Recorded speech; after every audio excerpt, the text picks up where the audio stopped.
All I'm offering is the truth, nothing more. People who are going to be really successful in the future are willing to make sacrifices in the present in order to guarantee that future. And by sacrifices, we mean they're willing to put in the long hours. They're willing to get up earlier. They're willing to work harder. They're willing to stay later. They're willing to invest and save their money, even though they don't have a lot, knowing that with compound interest, it will grow and grow over time. They're willing to spend an enormous amount of time investing in their children, knowing that this investment in their children, in time and love and affection and support, will pay off for decades and generations, even into the lives of their children and grandchildren. So sacrifice is the critical word, and sacrifice means that you have the ability to discipline yourself.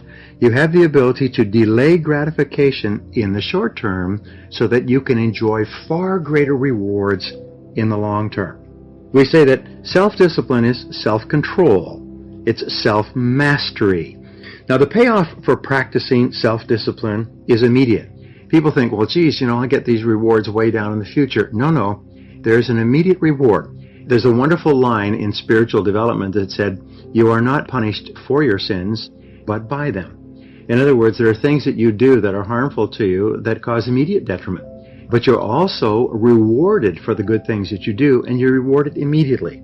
So what we know is when you practice self-discipline, you actually like and respect yourself more. And you know, and I know, that how you feel about yourself on a minute-to-minute basis. Do you feel that you're a good person? Do you feel that you're a likable person, a successful person? The more you like yourself and respect yourself and value yourself on a minute-to-minute basis, the better is your attitude, the better is your reaction to other people. You just feel happy inside. And wonderfully enough, when you practice self-discipline, when you exert yourself to do what you know you should do, even though there's endless temptations to do something fun and easy, when you discipline yourself to do it, your self-esteem goes up. You actually like yourself more. Your self-image improves. You actually see yourself as a better person. And of course, as you know, your self-image determines your performance. The person you see in your mind will be the person that you will be on the outside. And the wonderful thing is when you practice self-discipline, especially in exercise, for example, but even in hard work, your brain releases endorphins. And endorphins are called nature's happy drug. And it actually makes you happy to practice self-discipline, to take control of yourself and make yourself do the right thing and complete it. You feel good about yourself in the moment. And of course, the effect that it has on your future can be tremendous. Now, fortunately, self-discipline is a habit that you can learn with practice and repetition. If you do something over and over again, you eventually develop a habit. The difference between successful people and unsuccessful people is successful people have success habits. And the most important success habit they have is the ability to make themselves do what they know they should do at this time. And wonderfully enough, if you practice it over and over again, it finally locks in. Now, many people get into the habit of taking the easy way out, looking for shortcuts and so on. So they actually get into a comfort zone of doing things that are harmful to their long-term future. And they actually feel uncomfortable completing tasks or starting on their most important jobs.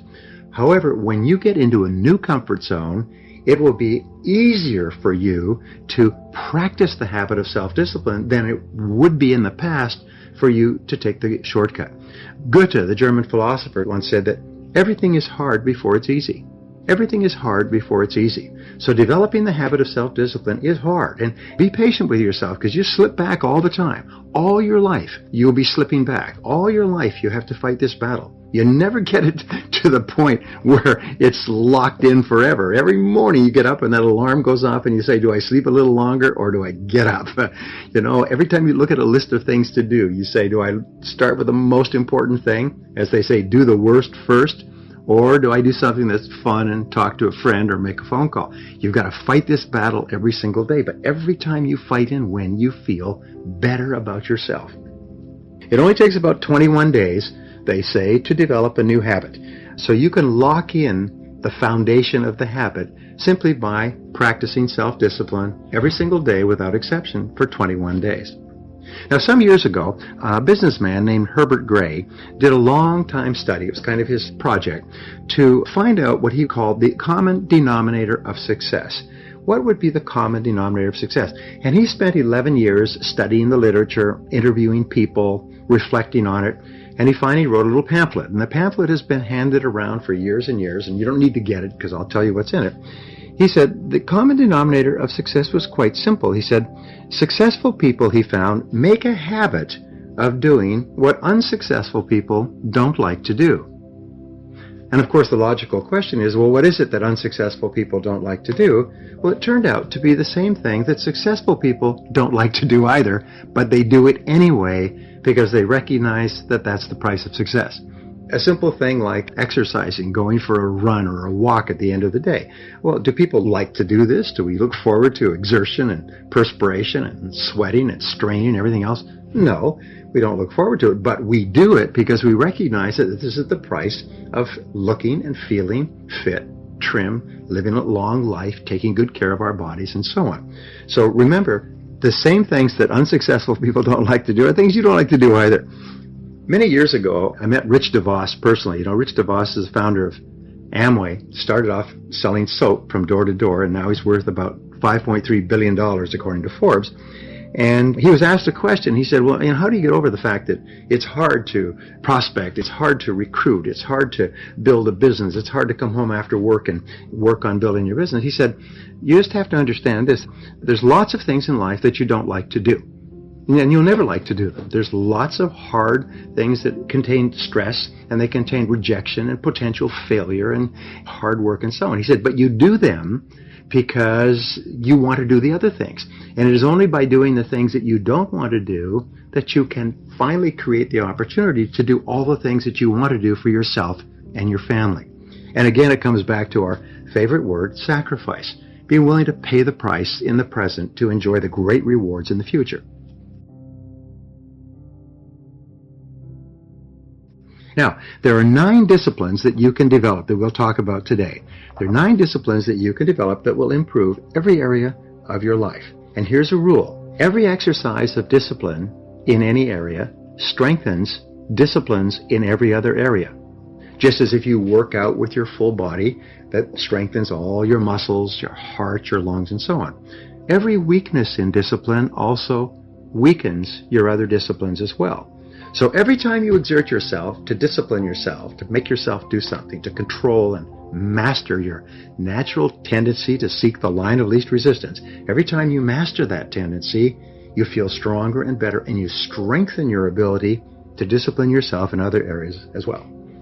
So the first discipline of all is the discipline of clear thinking versus fuzzy thinking. You know, sometimes you've heard me ask, what is the highest paid work in America? What's the most important work in any job or any company? And the answer is thinking. And you know the old saying that some people think they think, and the great majority would rather die than think. But the discipline of clear thinking is the most important because the way you think, the quality of your thinking determines the quality of your decisions and choices. Your decisions and choices determine the actions you take. The actions you take determine your results. Your results determine the quality of your life. And it all starts with your thinking clearly. Thomas Edison once said that thinking is the hardest discipline of all. It requires real effort to think because, especially today, we are so surrounded with distractions. I'm always amazed when I go down the street or fly or drive as people seem totally immersed in listening to things. They've got devices in their ears and stuff on their cell phone, and they're listening to music in their car, and they're watching television. They simply cannot stop bombarding their mind with sensory input. And of course, when you're doing that, it is impossible for you to think well. To think well requires that you practice a couple of techniques.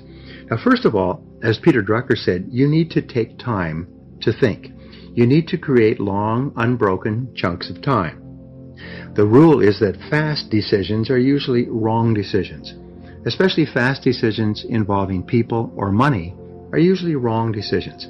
So if you're going to make a decision that has long-term consequences, then you have to give it a lot of thought. You have to sort of look at it like a beautiful piece of porcelain. You look at it from every single side and think about it carefully. And the more carefully you think about a decision, the better the quality of that decision will be when you finally make it. How many times have you said, if I just thought about that a little bit more, I wouldn't have done it? or if I just thought a bit better, or I just taken time to think. Well, superior people, through experience and through painful experience, learn to take their time in making important decisions. So one of the very best ways that you can develop the discipline of clear thinking is to sit in solitude for 30 to 60 minutes when you have a major problem or a major issue in your life. Solitude has been discovered and rediscovered throughout all the history of man as the most powerful of all thinking tools. You see, if you can imagine a bucket of water with silt in it, and it's all churned up and you can't see anything, but if you leave the bucket of water to sit for a while, all the silt will drop to the bottom and the water will become perfectly clear. This is what happens for you in solitude. If you sit calmly by yourself with no noise, no distractions, nothing to read, just sit quietly, which takes tremendous discipline the first few times you do it, at about 25 or 26 minutes your mind goes clear. And any problem that you've been working on, the solution just pops into your mind. Any issue that you've been dealing with, the answer just comes to you. It's almost like a miracle. When you practice solitude, you actually activate your superconscious mind and your intuition. And something that you've been having trouble with or wrestling with suddenly becomes clear and you know exactly what to do. Now here's the wonderful thing about solitude. Everybody who practices it will tell you it's incredible. And if you've never done it before, just practice it once. Sometime today, take 25, 30 minutes, take an hour if you can, and just sit quietly by yourself and allow your mind to calm. Sometimes it's called mind calming. And just allow yourself to calm down and think. And the most amazing things will happen. You'll start to make better decisions. You'll start to hear what is called the still small voice within. And this still small voice sometimes will shout at you so loudly, you will be amazed. Now here's another way to think better. When you're dealing with any kind of a situation, write down every detail of the problem or situation. Take a sheet of paper, and the rule is think on paper, and write down every detail. How it happened, what's going on, the problems, the concerns, the cost, who's involved. Just write it down. And the most amazing thing happens between the head and the hand. As you're writing out all the details, sometimes exactly the right choice pops out at you. It becomes clear, but you would not have triggered that superconscious solution if you hadn't taken the time to think on paper. You know, Aristotle once said that wisdom, which is the greatest of all human desires, wisdom is the ability to make good decisions, is a combination of experience plus reflection.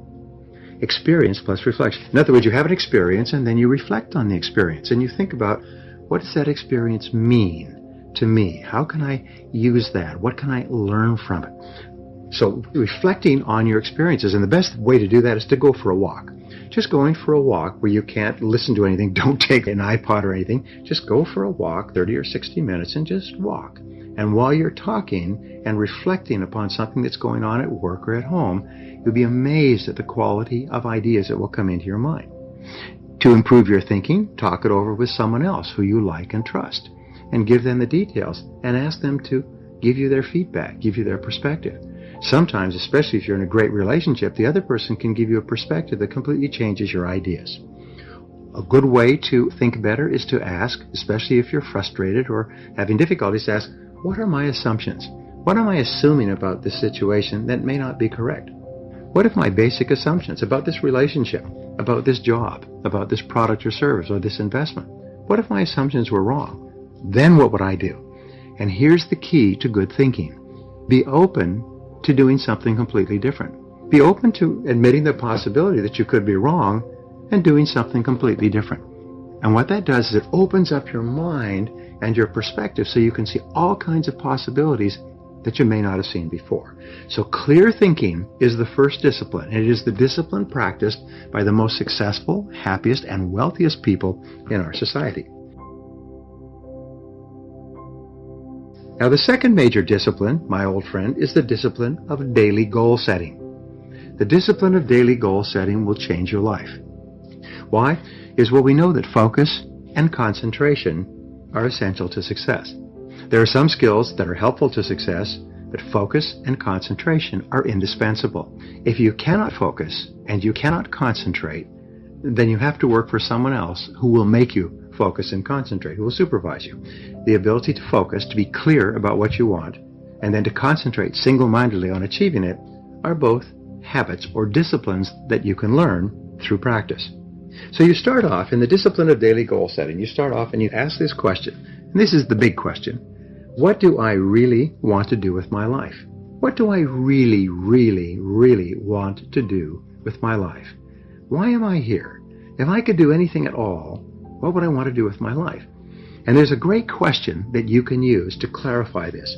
Most people think in a very fuzzy way about what they want to do with their life because they're preoccupied with all of their problems in life. So what you do is you remove all your problems by asking yourself this question. Imagine that I received $10 million cash today, tax-free, in the bank. But at the same time, I got a diagnosis from the doctor that said that you're going to die in 10 years. You'll have superb physical health for 10 years, but you're going to die in 10 years. So if you had $10 million in the bank, which means you had no financial worries, and you had 10 years to live, what would you really want to do with your life? What would you do more of or less of? What would you start up or what would you stop completely? What would you get into or get out of if you had $10 million and 10 years to live? Just imagine that for the moment, because most people, again, as I said, become preoccupied with their limitations, with what they don't have, and it holds them back from deciding what they really, really want. Now, the next thing you do is take a spiral notebook, and I carry a spiral notebook around with me all the time. Take a spiral notebook and write down 10 goals that you'd like to accomplish in the next 12 months or so. Write your goals in the present tense as though they already existed. Don't say, I will earn X number of dollars in the next 12 months. Write them down as though you are already earning it. Say, I earn X number of dollars in this year. I always write the words by at the end of every goal. I earn X number of dollars by December 31st, 2007. I achieved this goal by June 30th, 2008, and so on. So when you give your subconscious mind a deadline, it works on it 24 hours a day. When you write down a goal, make sure it's positive. Don't say, I will quit smoking. Say, I am a non-smoker. Don't say, I will lose weight. Say, I weigh X number of pounds. And when you give your subconscious mind a command in the present tense that is contrary to your current situation, your subconscious mind goes to work to resolve this dynamic tension and make your external reality consistent with your new orders, your new commands, your new goals. And finally, always write your goals in the personal tense. Use the word I, because only you in the whole universe can use the word I relative to yourself. You use the word I. You say, I earn, I drive, I achieve, I acquire, I accumulate, I live in. In other words, always follow the word I plus an action verb. Then you take a spiral notebook and you write down at least 10 goals. You can work on 10 to 15 goals at a time, but never less than 10. Your subconscious and superconscious minds have incredible power, so give them lots of stuff to work on. And then what you do is every single day you write down and rewrite your goals. Every single day you take out your spiral notebook and write down your goals once more. And I get out every morning before I start off, I plan my day, and then I write out my 10 goals. Every morning before you start out, you reprogram your subconscious mind and then start your day. My promise to you is this. If you will do this for 1 month, actually 21 days is good enough, your whole life will change. You'll see changes that are astonishing. People come up to me at every single seminar and say, it was incredible. I started to write my goals every day. I accomplished 8 of them in 6 months. I accomplished 5 in a week. I accomplished most of them within 12 months. It's transformed my life. So all I ask you to do, if you're not already doing it, is give it a try. Now the third discipline is the discipline of daily time management. And of course we know that. The rule is that every minute spent in planning saves 10 minutes in execution. So disciplining yourself to plan your day thoroughly before you begin will save you at least 10 minutes for every minute you spend in planning, and according to the research, it will increase your productivity by 25 to 50%, maybe even double your productivity for every day that you plan. You see, if you're not working from a plan, then you just respond and react to whatever's going on. Somebody comes in, phone rings, there's an interruption or a problem, and you're off and running. But if you have a plan, you just keep working the plan. It gives you a track to run on, so you just keep working your plan. Begin the discipline of daily time management by making a list. Start off with a sheet of paper, again, think on paper, and write down everything you have to do in the course of the day. The very best time to make this list is the night before. If you do this, then your subconscious mind works on your plan all night long, and you often wake up in the morning with great ideas to implement your plan. Then you organize your list by priority before you begin. You don't just jump into it. Use the 80-20 rule that says that 20% of the items on your list will account for 80% of the value. Which are the most valuable? This is the hardest of all disciplines to learn. It's the essence of my teaching worldwide. It is the key to supercharging the quality of your life and your results. If you can start every morning with a list organized by priority and start on your number one task and stay with it till it's done, you will supercharge your life. You will release endorphins in your brain that causes you to feel great. You will motivate yourself and energize yourself and propel yourself into all your other tasks. You'll get twice as much done on any day where you start and complete your major task first thing than on any other day. The discipline of time management will then spread to all your other disciplines. When you can demonstrate each morning that you have the self-control, self-mastery, self-discipline to start and complete your most important task, you just feel fabulous about yourself. Now, the fourth discipline is the discipline of courage. And it goes back to what we said earlier. Force yourself to do what you know you should do, especially in the area of courage. The biggest obstacle to success, in my estimation, the estimation of the psychologist, is the fear of failure. It's the fear that it won't work out. It's the fear of loss of time or money or emotion. It's fear that goes back to early childhood. And the only way we can succeed is by overcoming this fear. And this fear is captured in the words, I can't.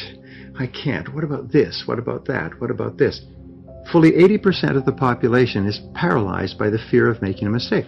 And why? Because in growing up you make lots of mistakes and didn't like the feel of it. So eventually you become conditioned to avoid taking any risk at all. So you have to overcome this in order to realize your potential. But what we know is that courage, the courage to face fears, is a habit, and it's developed with practice. Just like typing with a typewriter or riding a bicycle, you can actually develop the habit of courage by practicing courage whenever courage is required.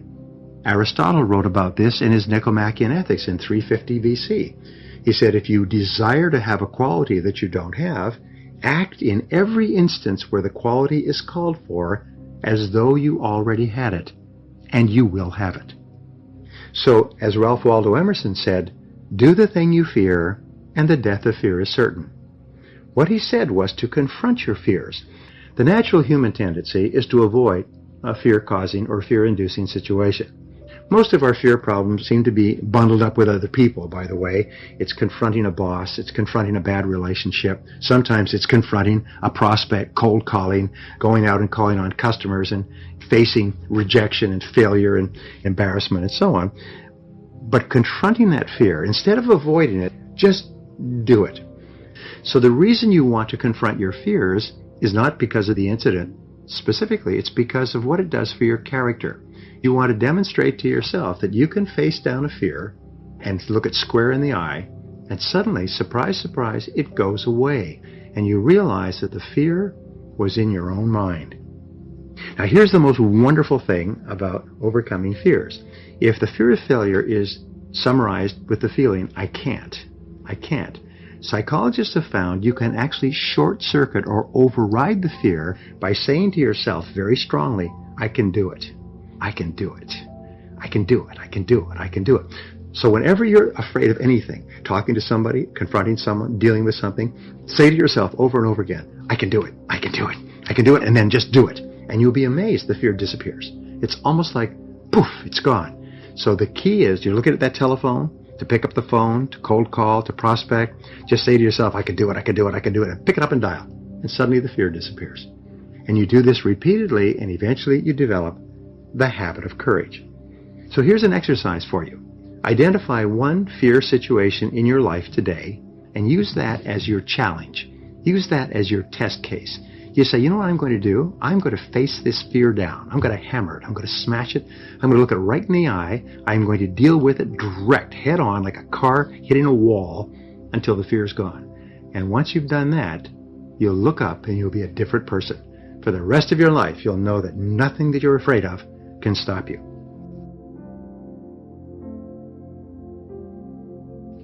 Now, the fifth discipline is the discipline of excellent health habits. Your goal should be to live to be 100 in sound physical health. Today, the average lifespan in America is approaching 80, which means 50% of people will die above that and 50% of people will die below. Since you are smarter than the average, you're more knowledgeable, you're better informed, you're probably going to smash that average and live to be 90, 95, 100 years old. So set 100 as your goal and say to yourself, okay, I want to live to be 100 in great shape. What would I have to do? What kind of shape would I have to be in? What kind of life would I have to live physically in order to get there? So first of all, design your ideal body. If your ideal body was perfect, in other words, weight, fitness, tone, stretch, flexibility and everything, if your body was perfect, what would it look like? And make a list of all the things. Remember, when you were a child, your body was perfect. And if your body's not perfect now, it just means that maybe you've forgotten to do a few things or you've done a few things you shouldn't have done. So start off with a clear picture of your perfect body and recognize that that is possible for you. Now, the key to physical health has always been contained in the 5-word formula: eat less and exercise more. Eat less and exercise more. Every single person who studies the subject, and now more and more people realize that the key to success is to eat less and exercise more, and to exercise every day. So discipline yourself to exercise daily. The very best time, of course, is in the morning. If you get up in the morning and exercise immediately, even if it's just stretching or going for a walk or riding a life cycle or walking on a treadmill, it doesn't matter what it is, if you get up in the morning and exercise immediately, not only will your body continue to burn calories all day, not only will you be more alert because you'll have highly oxygenated blood flooding your brain first thing in the morning, but you'll develop the discipline of starting on something that you would normally not want to do and getting it done, getting it out of the way. The more times I read about wealthy people, successful people, top business people, it's amazing how many of them get up at 5 o'clock and work out for an hour. It's absolutely astonishing. Over and over again, you see their daily routine is they get up at 5 or 5:30 and they work out for an hour before they start planning and organizing their day. If you can discipline yourself to do that, it'll have an enormous impact on your life. Also, when you exercise first thing in the morning for 30 to 60 minutes, your brain releases endorphins, which, as I said, make you happy. They make you feel exhilarated, make you feel more creative, more positive. You'll feel more personable. You're more eager to get to work and so on. So morning exercise just starts you off in fantastic mental and physical condition. Now, to get rid of any extra weight that you might have, just eliminate the 3 white poisons. The 3 white poisons are anything that has flour in it, white flour, wheat flour, any kind of flour, makes you overweight. It sticks to your gut, to your hips, and to your thighs. Eliminate sugar and any sugar products. Eliminate desserts, eliminate donuts, eliminate soft drinks. Don't eat things with sugar in it, and eliminate salt. Don't put any salt on your food. There's plenty of salt in everything you do. I ran into a friend of mine recently who lost 20 pounds. I looked at him. He was just swaying. I mean, his suit jacket was swaying back and forth like a tent on a tent peg in the wind. I said, geez, I said, you've lost a lot of weight. I said, how did you do it? He said, I tried everything. I exercised. He said, I walked. I tried everything. He said, I finally stopped eating anything white. I stopped eating flour, foods, sugar, and salt. He said, dropped 22 pounds in 60 days. Never came back. And I've had people tell me that all over the world. So if you can discipline yourself to only eat fruits, vegetables, and proteins, no pasta, no bread, no rolls, no cakes, no desserts, no Cokes, no Colas, and no salt. If you can just do that, you'll see yourself losing weight from the first day. Some people will lose 3 or 4 pounds in the first week that they stop adding salt to anything. And then, of course, drink lots of water. Drink 8 glasses of water a day, and what that does is it washes all the impurities out of your system. Very simple process. Eat more salads. And here's a real kicker. Eat before 6 p.m. at night. Eat salad, eat light, and eat before 6 p.m. Everything you eat after 6 p.m., you accumulate. Everything you eat before 6 p.m. burns up before you go to bed. Don't eat within 3 hours of going to bed.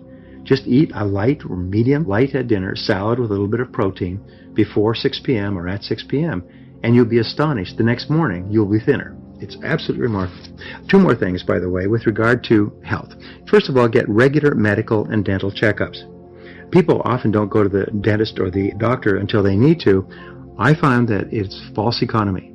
Especially if you're over 40, you should have a complete medical every single year. And you should have regular dental checkups at least twice a year. If you're in business of any kind, you should have 4 visits to the orthodontist to clean your teeth every single year so that your teeth are really clean. They found there's a direct relationship between gum health and the health of your whole body. So with regard to self-discipline, just remember the Michael Jordan motto, just do it. If you think it's a good idea, do it. Get on with it. Don't waste time. Don't make excuses. Now, the sixth discipline is the discipline of regular saving and investing. One of the greatest goals that we have in life is to be financially independent. One of the greatest worries we have in life is our bills and our debts. The greatest fear we have in life is poverty or ending up our life with no money. So the very act of starting to provide for yourself financially transforms your thinking about yourself and your life. It makes you a happy person. So set a goal of financial independence. Decide that by gum, I'm going to become financially independent. And resolve to get out of debt and stay out of debt. I've worked with countless people who have become financially independent, starting from nothing. And one of the things that they had was an aversion to debt. They hated debt. They avoided debt. The only debt they would accept would maybe be debt on a mortgage on the house that they live in, maybe debt on a car. But even then, they don't like debt. And other than that, they avoid debt like the plague. So to get out of debt and stay out of debt, you have to discipline yourself. Now, here's an interesting point, and I learned this from one of the smartest money managers I ever met. He said, when we're young, we associate money with pleasure. We get our first allowance and we go and we spend it on candy. And we think that when we have money, we go and we spend it on candy or things that make us feel good. Now, when we become adults, whenever we think of getting a lot of money, our first thought is spending it on something that makes us happy. If you go to a tourist resort where people are on vacation and having a good time, they're just lined street after street after street of knickknacks and gadgets and junk, because people, when they're happy, associate going out and buying stuff. However, what this does is it keeps you broke all your life. So what you do, and this is what he told me, is you rewire yourself. You kind of pull out one wire and replug it in, and you say, instead of saying, I like spending money, you say, I like saving money. And you begin to think of how much you enjoy having money in the bank, how much you enjoy saving, how much you enjoy delayed gratification, how much you enjoy the idea of moving toward financial independence. And when you develop the habit of being happy about saving money, you start to find yourself more and more careful with your expenditures. Now, you know the rule for financial independence is to save 10, 15, 20% of your income throughout your life. And as your income grows, keep saving more and more and investing it, putting it away. As Albert Einstein said, compound interest is the most powerful force in the universe. So putting your money away in well-chosen mutual funds, money market funds, index funds, and just letting it grow over time. And don't worry about the stock market going up and down. Average increase in the U.S. stock market for the last 100 years has been 8 to 10% each year, taking good years and bad years into consideration. So your job is to save 10, 15, 20% of your income. Now, for most people, because they're in debt, they just discard that completely. Their mind shuts down. So here's what I say, is develop the habit of saving 1% of your income. If you make $2,000 a month, that means you save $20. You go down to the bank and you open up a financial freedom account, and you put in $20 from the first paycheck you get that month. And then you discipline yourself to live on the other 99%. Once you're comfortable living on 99%, then you increase it to 2%, and 3%, and 4%. Within a year, you'll have developed the habit of living on 85 to 90% of your income and automatically saving the balance. You can even have the amount deducted from your paycheck, so it disappears and you never see it. Your paycheck goes into the bank and the amount is automatically deducted into your savings account or into an investment account. Soon you develop the habit of living on less than you earn, and you change your thinking from I enjoy spending to I enjoy saving. A key way to save your money is to delay and to defer major purchase decisions. You'll find that if you think about buying a car, or a washing machine, or a stereo set, or a new computer, if you think about it for 30 days, in many cases you won't do it at all, or if you do it, you'll make a better decision. One of the smartest things of all is to buy things that are used rather than things that are new. Do you know that millionaires never buy new cars? Millionaires never buy new cars. According to the studies by Stanley and Danko in The Millionaire Next Door, is they wait and they buy a car that's 2 years old. It's coming off lease, or that's been driven for 2 years and somebody's trading it in, and it's still under warranty for 3 years. And you can even get extended warranties on many cars where they'll go back and clean it all up and give you another 5 years on a 2-year-old car. But what have you done? You save $10,000 or $20,000 on a car, and what do you do with that money? you put it away and let it grow with compound interest. If all you did was buy a used car every 5 to 8 years, drive it until it falls apart, and then buy another one, the money you'd save from buying new cars can make you rich. It can accumulate with compound interest into hundreds of thousands of dollars by the end of your working lifetime. If you're going to invest, the rule is investigate before you invest. My friend Ken Fisher of Fisher Investment says that 2/3 of all investing is avoiding making mistakes. Let me repeat that. 2/3 of all success in investing or business is avoiding making mistakes by making the wrong decisions or by making decisions too quickly. So if you're going to invest in anything, the rule is spend as much time investigating the investment as you spent making the money. You'll find that quick investment decisions are invariably poor investment decisions. Only invest in things that you know and understand. Don't invest in somebody else's idea or scheme or business. Only invest in things that you know. Number one rule is don't lose money. Whatever you do, don't lose money. If there's a possibility of losing a little bit of money and you do it, you're probably going to lose a lot. So be very careful. Once you earn the money, hold on to it. There's a Japanese proverb that says, making money is like digging in the sand with a pin. Losing money is like pouring water on the sand. It's easy to lose money, but it's hard to make it and keep it, and it's the most important discipline of all. Another discipline is to pay cash as often as possible and for as much as possible. Get rid of all your credit cards except for one, and only use that one when you have to. The very act of paying cash really hypersensitizes you to how much it's costing and causes you to spend less money. W. Clement Stone once said, if you cannot save money, the seeds of greatness are not in you. The primary reason why you save your money and accumulate it carefully is because it gives you two things. First of all, it gives you freedom. You know you've got money in the bank. If you don't like your job, you can walk away from it because you've got money in the bank.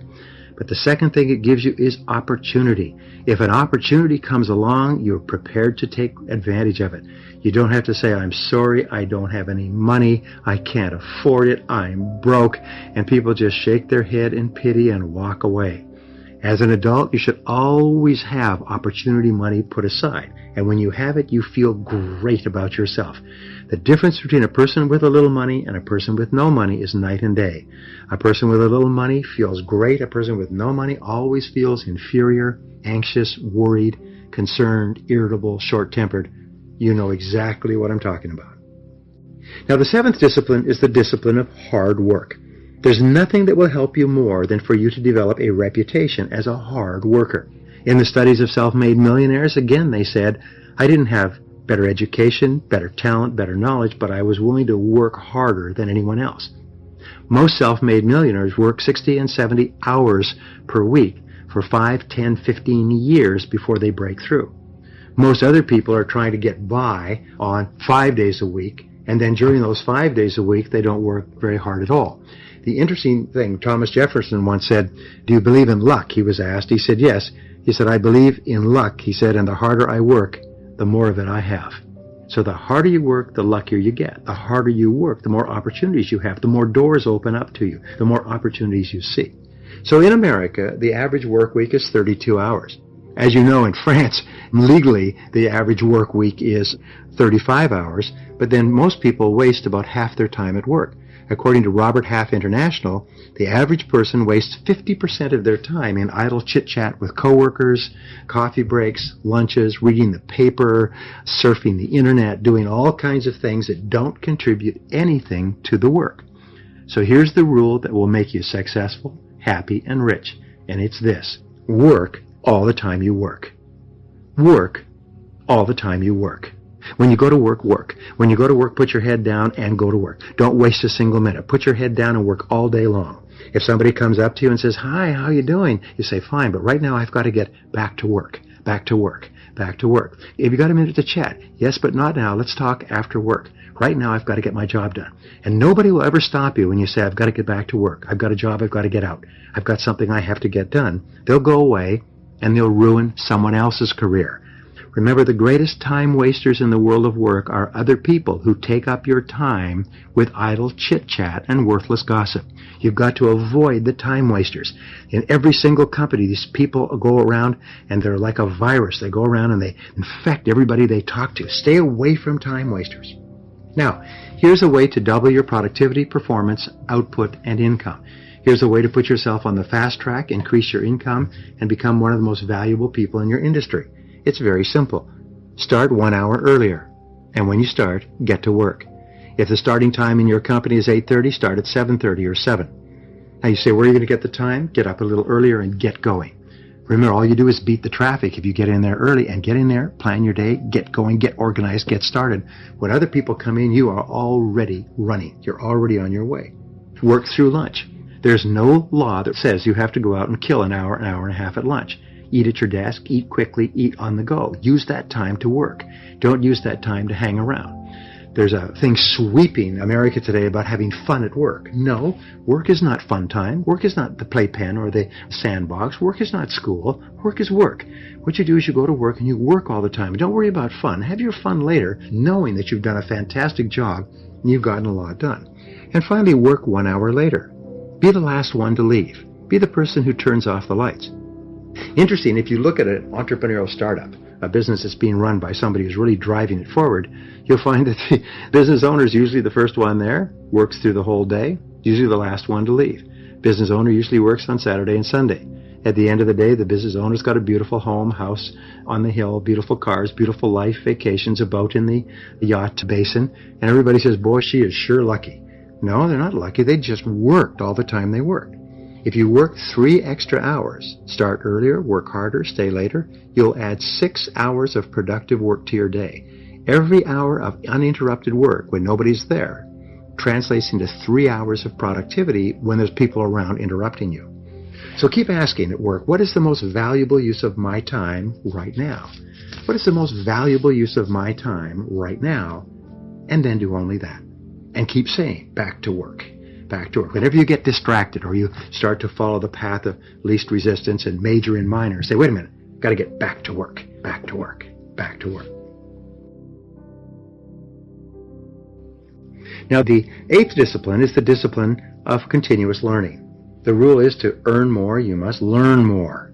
If you want to earn more than you're earning today, you've got to learn new knowledge and skills that make it possible.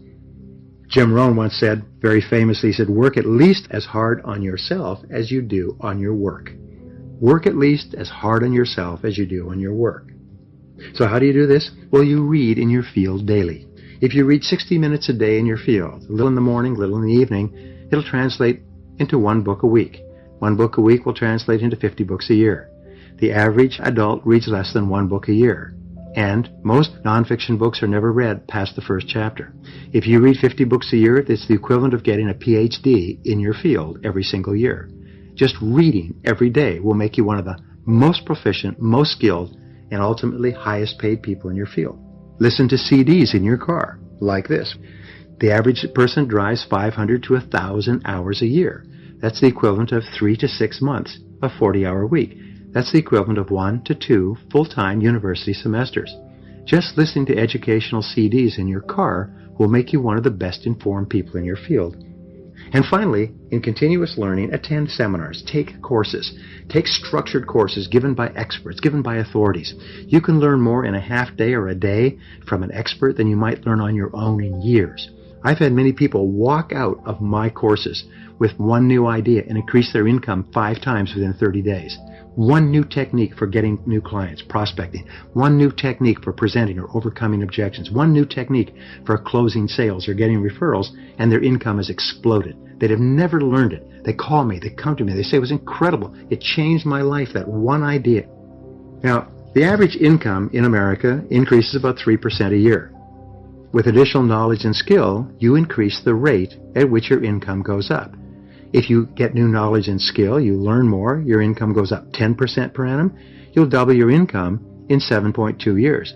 If your income goes up 25% per year, you'll double your income in 2 years and 8 months. In other words, the more you learn, the more you earn. The benefits of continuous learning are life-changing. And here's the final discipline, number 9, the discipline of persistence.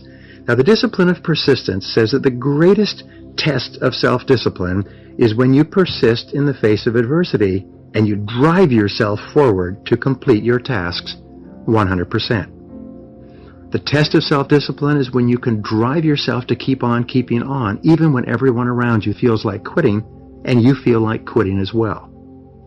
You know, we say that courage has 2 parts. The first part of courage is the courage to begin. It's the courage to start. It's the courage to launch in the face of failure with no guarantees of success. But the second part of courage is the courage to endure, the courage to persist and to keep on going when you're tired and you're disappointed and nothing's working and there's no guarantee of success and maybe even a very large likelihood of failure. So it's really important. We say that your persistence is your measure of your belief in yourself and what you are doing. If you truly believe in the goodness and rightness and value of what you're doing, you will persist regardless of what's happening on the outside. And the more you believe in the goodness and rightness of what you're doing, the more you will persist. And wonderfully enough, the more you persist, the more you believe in yourself, the more you believe in the value of your work. Persistence seems to change your character. In reality, persistence is self-discipline in action. In the final analysis, your persistence is your measure of self-discipline. Self-discipline leads to self-esteem. Every time you practice self-esteem, you feel better about yourself, which leads to greater persistence, which leads to even greater self-discipline, and you get onto an upward spiral in life. That's why Napoleon Hill said that persistence is to the character of a man or woman as carbon is to steel. You actually make yourself, you shape yourself, you form yourself, you build yourself into a superior human being, a better and stronger person by persisting when you feel like quitting. Well, every time you have the tendency to quit, every time you feel like giving up or cutting corners or stopping before you finish your task, say, wait a minute, this is a test. This is a test of my character. This is the test to see what I'm made of. And it's not what I'm working on that counts. It's the person I am becoming by either persisting or quitting. So always persist until you have completed the task. And as you do, you burst through and your brain floods with endorphins and you feel wonderful about yourself. Eventually, you develop a habit of persistence and you become unstoppable. Well, here are the 7 benefits of practicing self-discipline in every area of your life. Number 1, the habit of self-discipline guarantees your success. Every single successful person has that fundamental quality of persistence and tenacity, that fundamental quality of self-discipline to make themselves do what they should do whether they feel like it or not. Number 2 is when you practice self-discipline, you'll get more done faster and better than other people. You'll get more results. You'll be more productive. You'll have higher levels of performance. You'll bring yourself to the attention of people who can help you and support you and move you forward. Number 3, you'll be paid more and promoted faster at any job, in any situation. The people with high levels of self-discipline who get the results are the ones who are immediately moved to the front of the line of life. Number 4, you'll have a greater sense of self-control, self-reliance, and personal power. You'll feel that you could do anything that you put your mind to because you have the ability to make yourself, to discipline yourself to do it anyway. Number 5, self-discipline is the key to self-esteem, self-respect, and personal pride. Every time you discipline yourself, you'll like yourself more. Every time you discipline yourself, you see yourself as a better person. Every time you discipline yourself, you feel great about yourself. You feel personally proud of yourself. It affects your personality in a very positive way. Number 6, the greater your self-discipline, the greater your self-confidence, and the lower your fears of failure and rejection. Eventually, you develop self-confidence so that you can just walk through walls. And number 7, with self-discipline, you'll have the strength of character to persist over all obstacles until you succeed.